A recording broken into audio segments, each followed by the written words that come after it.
Stelle, what we learned. We started off this process as Farking. Our plan was to be a free parking app that helps you find parking by letting others report where they see free parking. We came up with this idea during a visit to downtown Tuscaloosa, where we were late to a dinner because we drove around for too long trying to find parking.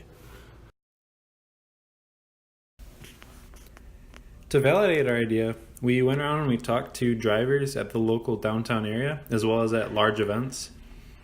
While we were talking to them, we asked them questions such as how they find parking now, what worries they have about parking, and more importantly, whether or not they use an app right now to find parking and why or why not. While it was pretty easy to find potential customers to talk to since everyone drives, it was a little bit more difficult to assess how to get people to start using an app in the first place to find parking, especially when so many people are used to just driving around.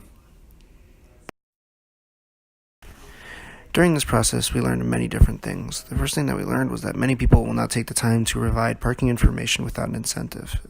Simply put, people will not do many things for free, and we will need to provide a reward system to them in order to accumulate all of our parking information.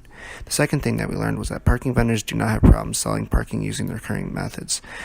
So with this, we had to scratch off the idea that parking vendors are a customer for our app due to not needing us.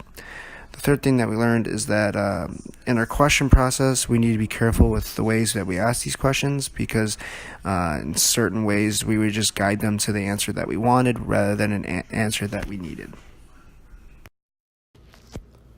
We ended this process as Stelle. Throughout this process, we learned that we need to focus more on drivers rather than vendors, as vendors already have many ways to get out their parking information. We also learned that this app would be viable in the marketplace, but there are steps that need to be taken to make sure the app would be safe and reliable. First off, we need to make sure the information given by others in the app is good information and doesn't lead people to fake parking spots. Also, we need to make sure there's no way to drive and use the app, as doing so would create a danger for the people driving as well as others around them.